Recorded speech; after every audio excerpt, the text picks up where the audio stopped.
महोत्सव 2006 साली स्थापन झाला। या नोंदणीकृत नक्षत्र महोत्सवाचं आणि नक्षत्राचं राजमाता श्रीमंत छत्रपती कल्पनाराजे भोसले यांच्या आशीर्वादाने खासदार श्रीमंत छत्रपती उदयनराजे भोसले यांच्या नेतृत्वाखाली मार्गदर्शनाखाली आणि आदरणीय राणीसाहेब श्रीमंत छत्रपती सौ दमयंतीराजे भोसले यांच्या मार्गदर्शनाखाली आणि सहकार्यानं आजपर्यंत नक्षत्राची वाटचाल चालू झाली। टाळ्यांच्या प्रचंड गजरामध्ये आपण या सत्काराला साथ दिल्याचे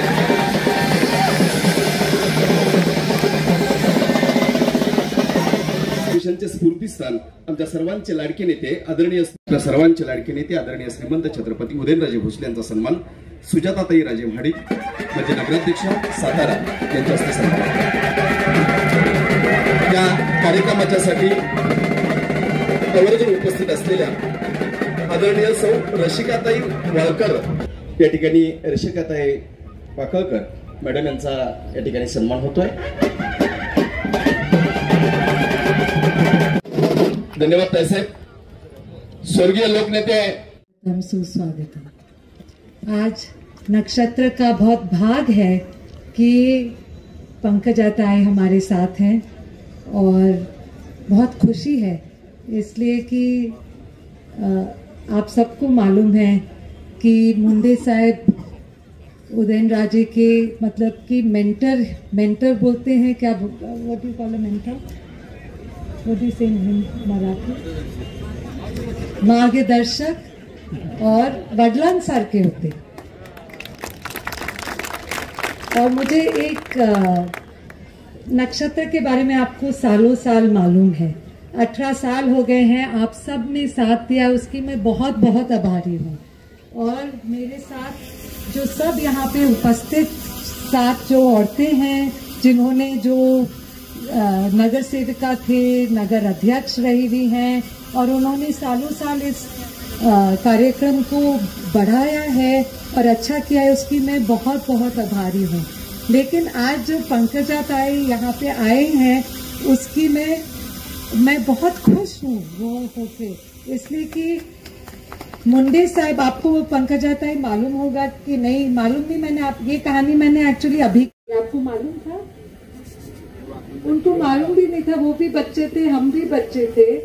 और जब मैं कॉलेज में गई थी तो मुझे कुछ काम था मेरे कॉलेज के हिसाब से, और उस टाइम मेरे जो पिताजी के मामा थे वो भैरव सिंह शेखावत, वो चीफ मिनिस्टर राजस्थान थे, तो उन्होंने बोला था वहां पे मुंडे साहब हैं, वो डेप्यूटी चीफ मिनिस्टर थे उस वक्त, उनसे जाके मिलना, वो आपका काम जो भी है वो करा देंगे। तब मैं उनके ऑफिस में पहुंची, बच्ची थी मैं भी, कुछ 17-18 साल के कॉलेज में, और अपने भाई के साथ मैं वहां पे पहुंची। जैसे मैं पहुंची उन्होंने बोला ये मेरे पीए का नंबर, ये मेरा नंबर, आपको कभी भी कुछ चाहिए। मतलब कि मैं सच्ची में उनको जानती भी नहीं था, पर ऐसा उनका दिल था, ऐसे वो थे खुले दिल के। और उस टाइम मैं उदयनराजे की बीवी नहीं थी आप समझ सकते हो, मैं कोई भी नहीं थी, मैं ऐसे ही आई थी। तो उन्होंने इतने खुले दिल से बोला कि आप, और वो पूरे मेरे 3 साल कॉलेज में वो मेरे लोकल गार्डियन रहे। मैं मतलब उनका नाम तो I did use his name, I'm sorry. And it was a real privilege. और ऐसी किस्मत रही कि जब मेरी शादी हुई, मुझे मालूम नहीं था कि मुंडे साहब मेरी शादी पे होंगे, पर जयपुर में मुंडे साहब और गडकरी साहब हमारे शादी पे वहां पे थे। मैंने बोला देखो ये सही है, ये मेरे लोकल गार्डियन, और अब यहाँ पे भी तो उनका आशीर्वाद और उनका साथ उदयनराजे को ही नहीं मुझे भी रहा है। तो इसलिए ये बहुत बहुत हमारे भाग्य की बात है कि पंकजा ताई हमारे साथ हैं और यहाँ पे आए हैं और नक्षत्र में आए हैं। मेरे लिए ये बहुत गर्व और खुशी की बात है। और मैं इतना ही बोलूँगी, ये कहानी शायद मैंने पंकजा ताई से मैं बहुत जब हमारी शादी हुई थी और हमारे बच्चे छोटे छोटे थे तब हम साथ मिलते थे पूना में, और तब से मैं जानती हूँ। मुझे याद नहीं कि मैंने आपको कभी ये बताया कि नहीं, बताया था, शायद बताया होगा। और उन्होंने आप सबको, और एक और कहानी है कि जब मेरी शादी से उन्होंने कुछ बोला, मैंने भी फिर बैठ के उन्होंने पूरी सुनी भी इतने प्यार से। तो उनकी यादें और उनके लिए दिल में प्यार, मान, आदर बहुत ज़्यादा है। मैं बहुत खुश हूँ, आभारी हूँ कि आप आए और नक्षत्र को बढ़ावा दिया। और यही बोल के मैं रुकूंगी। Thank you. शैक्षणिक विश्वातील विविध घडामोडी या बाबतीत उत्तम वार्तांकन करण्यात सावित्रीबाई फुले संघर्ष पुरस्कार 2018च्या 18वं वर्ष आहे, त्यामुळं असं म्हणायला हरकत नाही की सज्ञान झालेला आहे नक्षत्र महोत्सव।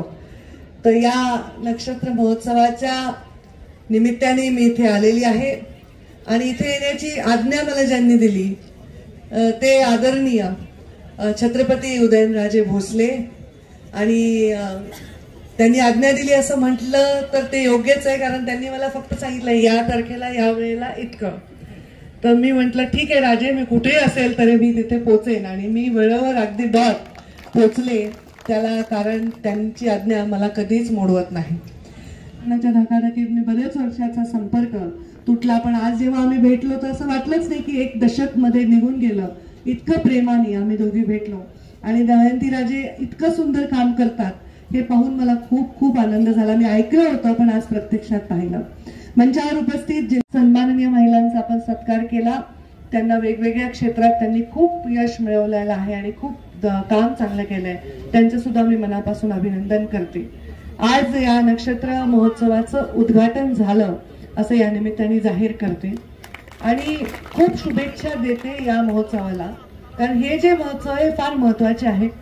ग्रामीण भागातल्या महिलांना अर्थार्जन करण्याचं कुठलंही साधन नसतं, तेव्हा बचत गटाची चळवळ सुरू झाली आणि बचत गटाच्या माध्यमातून गावामधल्या 10-5 महिला एकत्र येऊन आपली बचत ही कारणी लावत गेल्या, आणि ही कारणी लावलेली बचत सरकारी मदत असेल किंवा नक्षत्र सारख्या एखाद्या ग्रुपची मदत असेल, त्याच्या माध्यमातून त्यांनी जी केलेली मेहनत आहे, जे श्रम त्यांनी उचललेलं आहे, त्याला हे मंच या माध्यमातून मुंडेसाहेब त्यांचे गार्डियन होते आणि राजेंशी लग्न झाल्यावर त्या खऱ्या अर्थाने जणू त्यांचे गार्डियनच झाले। हे नातं राजेंचं आणि मुंडेसाहेबांचं होतं।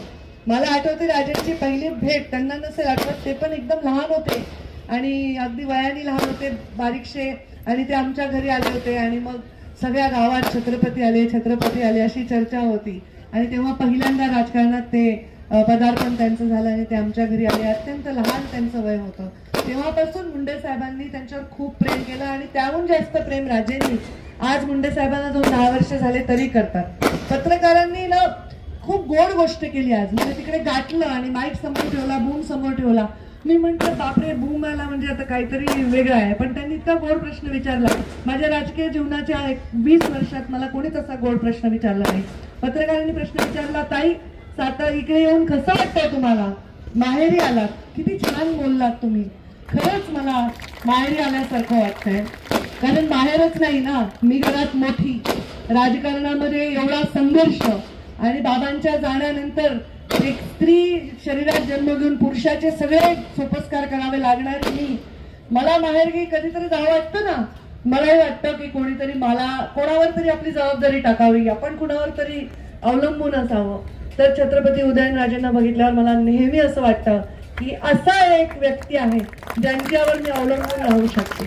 मला आठवतं मी जेव्हा पुण्याला शिफ्ट झाले होते, मुंबईला माझं लग्न झाल्यानंतर मी मुंबईवरनं पुण्याला शिफ्ट झाले, तर राजेंनी घरी जेवण ठेवलं होतं आणि त्यांनी आम्हाला बोलवलं आणि त्यांनी सांगितलं घाबरायचं कारण नाही, मी मुंडे साहेबांना शब्द दिलाय, छत्रपती ते पाठी राखाय, पोरीची काळजी करायची नाही, तेव्हा मध्यरात्री जरी काही लागलं पंकजा तर एक फोन कर, हे त्यांनी हक्काने मला सांगितलं।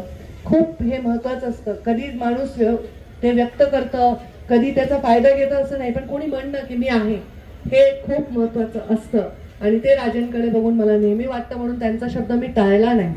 कारण माझ्या शिवशक्ती परिक्रमेला जर उंची मिळाली असेल ना, केवळ राजे तुमच्या तिथल्या उपस्थितीमुळे त्याला उंची मिळाली। पहिला दिवसच तुम्ही एवढा उंचावर नेऊन ठेवला की नंतर ती यात्रा फार मोठ्या प्रमाणात गेली। मुंडे साहेबांच्या स्मारकाच्या दिवशी सुद्धा राजे उपस्थित होते आणि जेव्हा ते मंचावर उभे राहिले भाषणाला, ते इतके गहिवरले की 2 मिनिटं स्तब्ध, पूर्ण 1 लाख लोक समोर असतील, शांतता पूर्ण होती. राजेंबरोबर अख्खा सभागृह, अख्खी पब्लिक तेव्हा गहिवरली. काय हे प्रेम आहे, नाते काय आहेत. आता जातीपातीच्या जीवावर राजकारण करणाऱ्यांनी आणि आता जातीपातीत भिंती बांधून त्याची स्वतःची सोय करणाऱ्यांनी बघावं एका छत्रपतीचं राजासारखं मन, ज्यांनी आमच्यासारख्यांना इतकं प्रेम दिलं, माझ्यासारख्या मुलीला बहीण मानलं. हे काय कारण आहे पंकजा मुंडे आणि छत्रपती उदयनराजे भोसले बहीण भाऊ असण्याचं. हेच राजांना अपेक्षित आहे, त्या छत्रपतींना हेच अपेक्षित आहे, हेच अपेक्षित आहे. आमचे छत्रपती शिवराया असे सांगायचे, उभ्या पिकातून कधीही घोड्याने दौडला नाही पाहिजे, कारण शेतकऱ्याचं नुकसान होईल. कितीही लूट आली, कितीही विजय मिळाला तरी आपल्या विरोधी गटातल्या सैन्यातल्या महिलेला सुद्धा सन्मानजनक वागणूक देऊन परत पाठवण्याचं काम त्या छत्रपती शिवरायांनी केलं. का आपण छत्रपती शिवरायांसारखं राज्य स्थापन व्हावं म्हणतो? कारण त्या राज्यामध्ये सर्व रंग एक होतात, त्या राज्यामध्ये सर्व जाती एक होतात, सगळ्यांची मोठ बांधून स्वराज्य स्थापन होतं. स्वराज्य नव्हे तर सुराज्य स्थापन होतं. त्या विचारांवर आपण सगळे चालत राहू, पुढचे शतक चालत राहू असं मला वाटतं. मला इथे बोलून माझा सन्मान आपण वाढवलात राजे, मी खूप खूप आपली आभारी आहे. आणि माझ्या राणी साहेबांनी पण खूप सन्मान वाढवला. मला त्यांना राणी साहेब म्हणायला खूप आवडतंय आणि त्यांनी खूप सन्मान वाढवला, भरभरून बोलले. आज राजकारणामध्ये काम करत असताना राजेंनी एक इमेज बनवलेली आहे, सच्चा माणूस जे आहे ते आहे. त्यांनी काही केलं ती स्टाईल आहे. ते जेव्हा परळीला आले म्हणलं, राजे एकदा कॉलर उडवून दाखवा.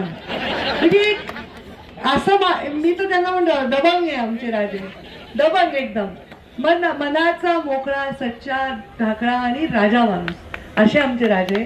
आणि त्यामुळे असा राजा भाऊ असल्यावर मला काय काळजी आहे, मला कशाची चिंता आहे, मला कशाची चिंता नाही. नाते संबंध प्रेम हे राजकारणाच्या पलीकडे आहे, त्याही पेक्षा महत्वाचं आहे. हे माझ्या बाबांनी मला शिकवलेलं आहे. आणि म्हणून आज त्यांच्या या कार्यक्रमाला येताना मला एक वेगळीच हुरहुर होती, वेगळीच आनंद होता. आणि दोघांच्या मध्ये बसले मी. बघा, तुम्ही सांगितलं मला दमयंती राजे म्हणत होते, मला असं वाटतं माझी नणंदच आहे तुम्हाला बघितल्यावर. तर मी दोघांच्या मध्ये हक्काने बसले. म्हटलं मी नणंद आहे तर दोघांच्या मध्ये बसून लाड करून घेतलं दोघांच्या. तर दोघांच्याही मध्ये बसून मी कौतुक करून घेतलं. आज खूप बरं वाटलं, खरंच माहेर आल्यासारखं वाटलं. ज्याचं माहेर छत्रपतींचं घर आहे त्याला कशाची चिंता आहे. मला वाटतं हे ऋणानुबंध असेच राहावे आणि असंच आपण वर्षानुवर्ष पिढ्याने पिढ्या एकमेकांच्या विषयी असे प्रेमाचे भाव ठेवावे. हेच माझ्यासाठी फार मोठी गोष्ट आहे. नक्षत्राचं हे कौतुक असंच चालू द्यावं. नक्षत्र 18 वर्षाचा, 21 वर्षाचा, 36 वर्षाचा, 40 वर्षाचा व्हावं आणि त्यावेळी सुद्धा मी तुमच्या बरोबर सामील व्हावं असंच या निमित्ताने मी माझी इच्छा व्यक्त करते.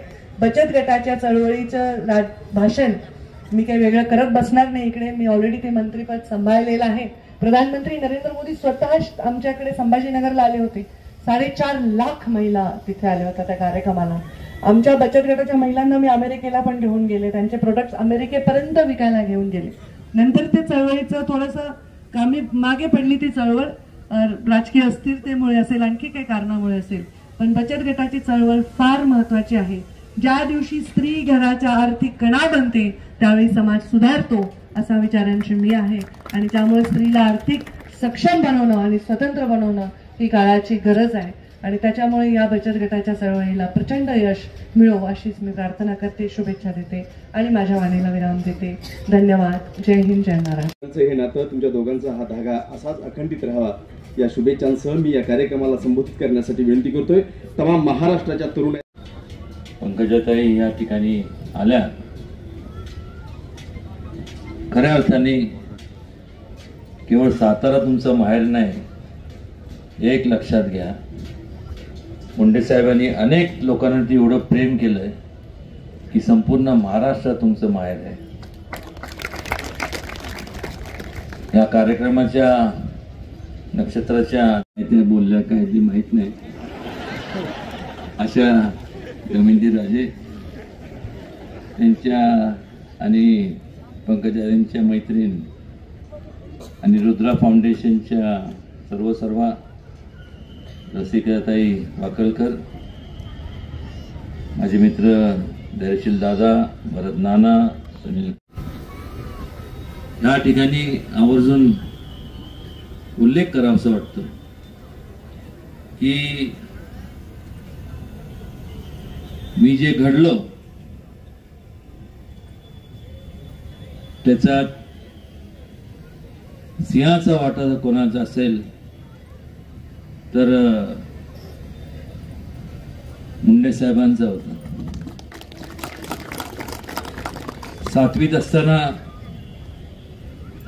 वडिलांचे जे छाया हरपली, त्यानंतर धडपडत समाजसेवा करत मुंडे साहेबांची भेट झाली आणि त्यापासून एक मार्गदर्शक, एक वडील म्हणा, आणि त्याचबरोबर मित्र सुद्धा, असे अनेक पैलू मला त्यांच्यामध्ये पाहायला मिळाले. जेव्हा कोण माझं बोट धरत नव्हतं त्यावेळेस त्यांनी माझं बोट पकडलं आणि आज जे मी आहे त्याच्यात सगळ्यात सिंहाचा वाटा जर कोणाचा असेल तर त्यांचा आहे. आणि मग अनेकदा चर्चा व्हायची. मला अजून आठवतं मुंडे साहेब तसं पाहायला गेले आता असते किंवा पंकजाताई सुद्धा हे तसं माझे मतदार आहे का, तर यांचं जे ग्रामदैवत आहे हे शिखर शिंगणापूर आहे. मग त्या काळापासून कामाच्या निमित्त असं जात परळीला गेले आणि ज्यावेळेस शिखर शिंगणापूरचा आईसाहेबांनी ठरवलं की इथं मोठा आपण 7 फुटी सोन्याचा कळस बसवायचा, त्यावेळेस आम्ही तो कळस दुसऱ्या कोणाच्या हस्ते बसवला नाही, तर फक्त मुंडे साहेबांना एकच सांगितलं. त्यांचे अत्यंत महत्त्वाचे कार्यक्रम होते, पण म्हणलं हा योग आहे आणि तुम्हाला आलंच पाहिजे. आणि त्यामुळं ते आले. त्यांच्या शुभ हस्ते पूजा झाली संपूर्ण त्या देवस्थानचं संपूर्ण. त्यानंतर कुठल्याही प्रकारची अडचण आली नाही. किंवा पावलोपावली त्यांची आठवण कशा करता येते, कारण खऱ्या अर्थाने एक म्हणजे भोळा भाबडा दिलदार ज्याला म्हणतो माणूस, म्हणजे त्यांचं नाव गोपीनाथ मुंडे. म्हणजे मी अत्यंत बारकाईने बघितलं आणि ज्या वेळेस दुर्दैवाने तो दिवस एवढा दुर्दैवी होता, पण त्यानंतर मला अजून आठवतं पहिल्यांदा ज्या वेळेस पंकजा भाषणाला उठली, मी असं बारकाईने बघत होतो आणि नंतर भाषण संपल्यानंतर मी टीव्हीवर बघत होतो आणि मी एकच सांगितलं, म्हणलं बस वाघीण शोभती. एवढं सगळं असताना मला माहित आहे जेव्हा आपल्या वडिलांचा सावली आपल्याकडून लांब जाते, मी जे सोसलंय त्यावेळेस पंकजांनी एकच म्हणाले की मी आता रडणार नाही, मी लढणार, लोकांची सेवा करण्यासाठी माझं आयुष्य घालवणार. आणि त्यानंतर अनेक मंत्रिपद, आज जे आपण संपूर्ण बचत गटाचा आपण घेत, संपूर्ण जो हा उपक्रम नक्षत्राच्या माध्यमातून गेल्या 18 वर्षे आपण करतोय, त्या खात्याच्या त्या मंत्री होत्या.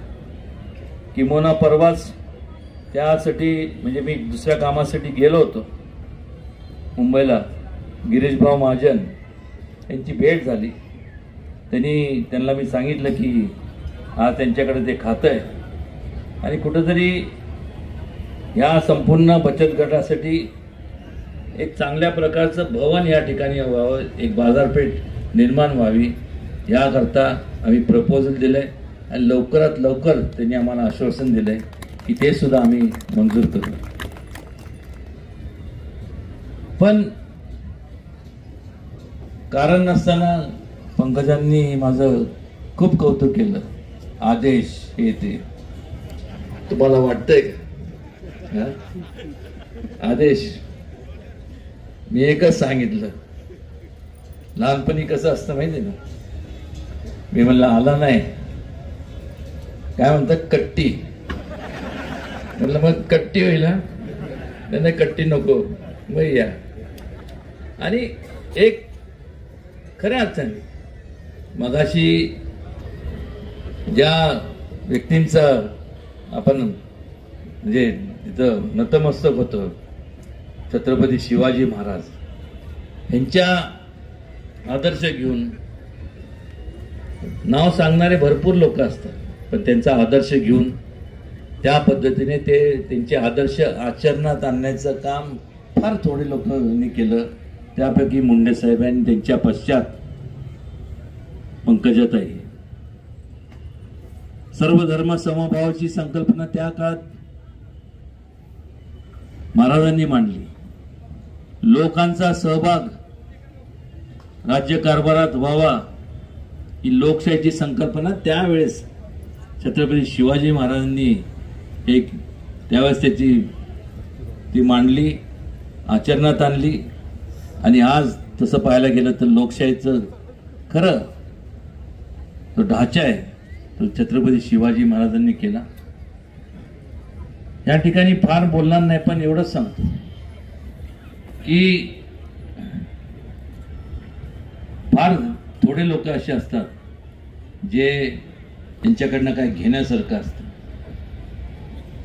मगाशी पंकजा म्हणाले की जातीचं मतभेद आणि हे ते सगळं राजकारण चालू आहे.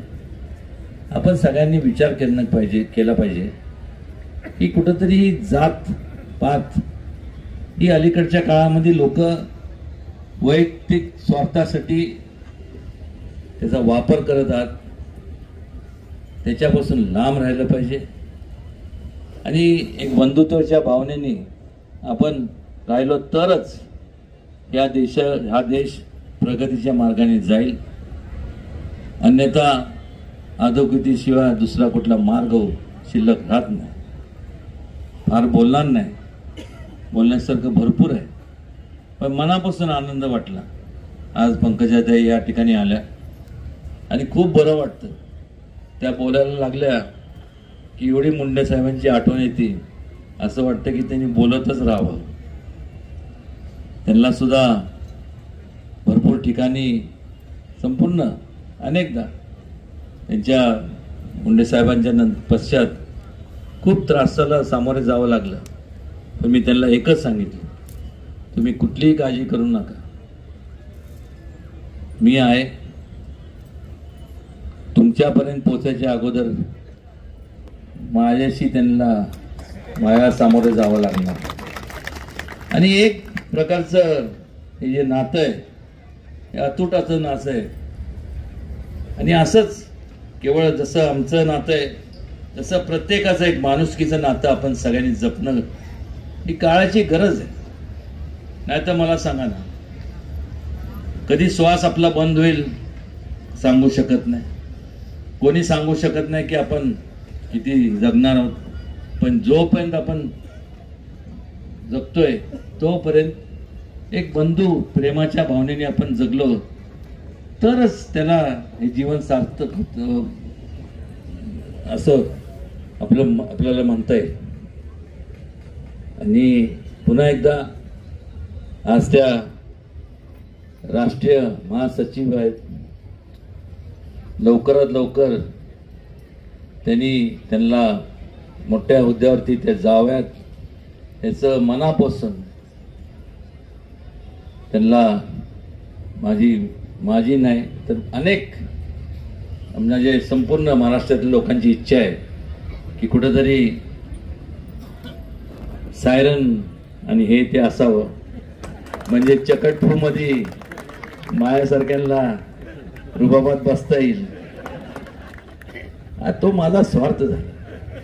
पहिला त्यांना मिळू दे आणि ते मिळणारच, आणि मग त्यांच्या वाटणीला जर गाडी द्यायची का नाही ते मी ठरवणार.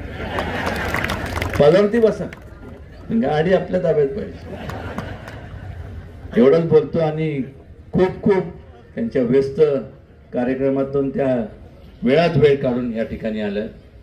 मनापासून त्यांचा सातारा जिल्ह्याच्या वतीने, त्या शाहूनगरीच्या वतीने, तमाम सर्व जिल्ह्याच्या वतीने आणि सर्व जनतेच्या वतीने भरभरून त्यांचं स्वागत.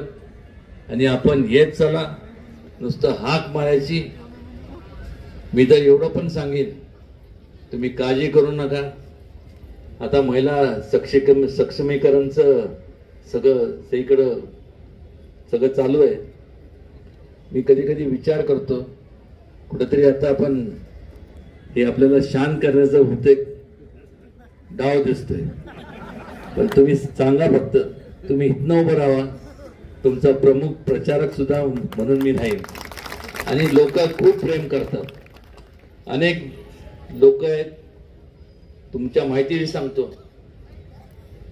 तो काळ असा होता 1995-96चा काळ होता.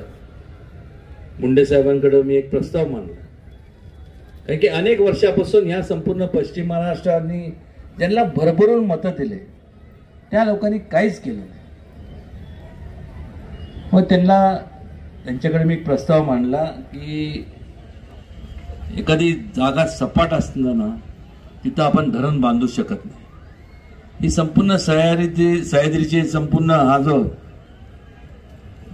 हा परिसर आहे, त्या ठिकाणी जर धरणं बांधले तर संपूर्ण दुष्काळी भागातले, सोलापूर असेल, बाकीचा संपूर्ण भाग असेल, या सगळ्याचं त्यांचा दुष्काळ, जे ग्रस्त लोक आहेत, जे त्रस्त लोक आहेत, जे व्यस्त लोक आहेत, यांचा कायमस्वरूपी त्यांना त्यांचे प्रश्न मार्गी लागतील. मला अजून आठवतं, मी नाव घेणार नाही, पण काय लोक म्हणाले की त्या काळात की पश्चिम महाराष्ट्र म्हणजे तिथं आपलं एकही आमदार नाही, खासदार नाही, कोणीच नाही, पण एवढी गुंतवणूक करायची का? पण मुंडे साहेबांनी सगळ्यांचं ऐकून घेतलं. ते एवढंच म्हणाले, मी मताकडे बघून राजकारण कधी केलं नाही, मला समाजसेवेचं संपूर्ण करायचं माझा मूळ पिंड आहे. आणि त्याकरता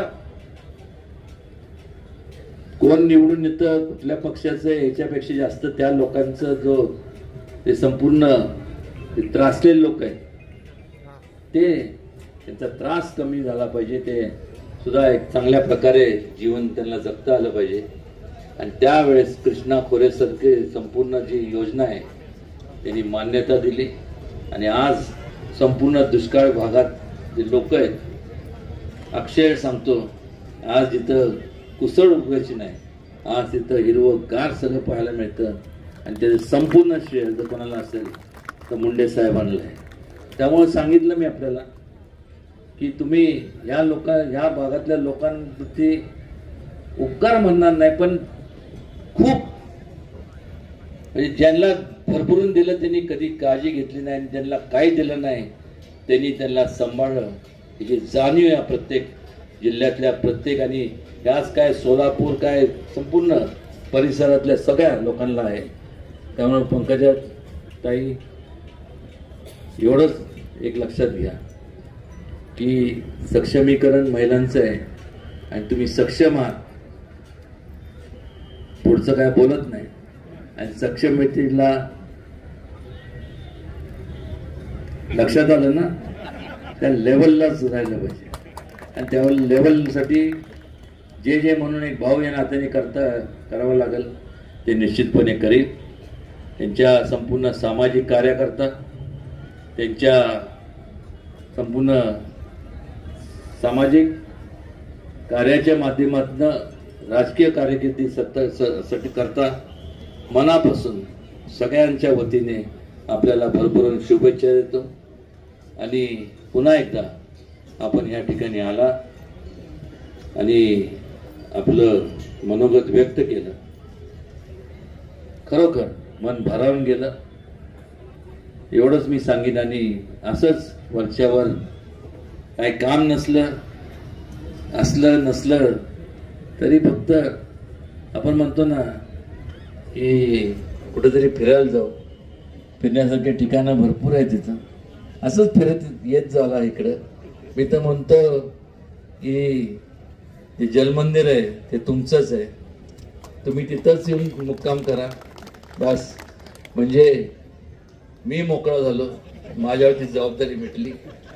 तुम्ही ती जबाबदारी पेलवा. आणि तुमच्या शेजारी बसल्याच आहे संपूर्ण महिला राज झालं पाहिजे. नाही एकदम आता मला माहिती आहे सगळे दातोट खातात महिला राजकीय, काळजी करू नका. एक सांगतो, कुठलंही तुम्ही रिसर्च आणि सायन्स आणि याच्या टेक्नॉलॉजीचं डिपार्टमेंट बघितलं तर सायंटिफिकली त्याच्यातनं एक म्हणजे रिसर्चनी जिथं हे रिसर्च होती त्या ठिकाणी महिलांचं कॉन्सन्ट्रेशन, त्यांचं सातत्य आणि त्यांचं संपूर्ण योगदान हे पुरुषांपेक्षा जास्त आहे. हे प्रूव्ह झालेली गोष्ट आहे. आता पुरुषांचं काय तिथं एक बोलायचं आणि मग जाता जाता असं सुनील असं म्हणत होतं गेला बाहेर तिथं म्हणजे ते मळत बाहेर जास्त पण थोडस इथं असं करून लय शहाण आहे. आणि परत हे करताना त्याला दाखवतच म्हणजे सुनील मेला.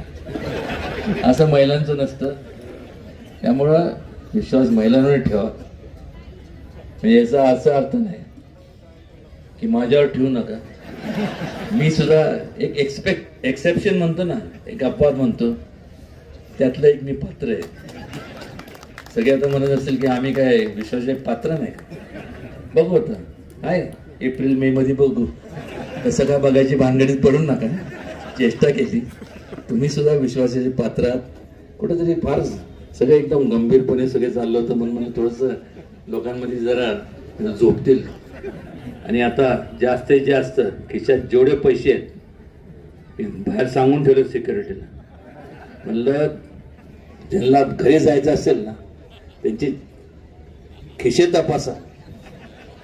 हे बघा, जोपर्यंत तुम्हाला सांगतो ऐका, त्यांना सांगितलंय जोपर्यंत आशय होत नाही तोपर्यंत बाहेर कोणाला सोडायचं नाही. त्यामुळे महिला तुम्ही काळजी करू नका. सगळे बचत गट खूप तुमची विक्री होणार आहे. नाही तर मी तिथं आहे तेव्हा मी कोणाला सोडत नाही. आणि त्यांच्याबरोबर आता ते घरचे आले असतील ते पहिलं तर त्यांना सोडणार नाही. असं कधीतरी ढिलं करा जरा. काय असंच प्रेम राहू द्या. असंच आपल्या सगळ्यांचे आशीर्वाद आमच्या सारख्यांच्या पाठीशी राहू द्या. कारण की त्यातनं एक प्रकारची ऊर्जा मिळते, त्यातनं एक प्रकारचं प्रोत्साहन मिळतं तुमची सेवा करण्यासाठी. त्यातनं असं वाटतं की कुठंतरी आम्ही जेव्हा करत असतो तेव्हा कुठल्या स्वार्थी भावनेने करत नाही की आपल्याला हे पाहिजे ते पाहिजे. अजिबात तुमचं भलं व्हावं, तुमचं चांगलं व्हावं, तुमचं उत्कर्ष व्हावा, तुमची प्रगती व्हावी. आणि तुमच्या माध्यमातून तुमचं भरपूर तरुण जी पिढी आहे तुमच्या ती बरोबर त्यांनी भरारी मारावी एवढंच या प्रसंगी सांगतो. आणि पुन्हा एकदा पंकजाताई आणि ते आल्या त्या या सातारला आणि या कार्यक्रमाला त्यांनी उपस्थिती दर्शवली त्याबद्दल पुन्हा एकदा नक्षत्राच्या वतीने व्यक्तिशः माझ्या आणि नवेंद्रजींच्या वतीने त्यांचे मनापासून आभार मानतो. जय हिंद, जय महाराष्ट्र.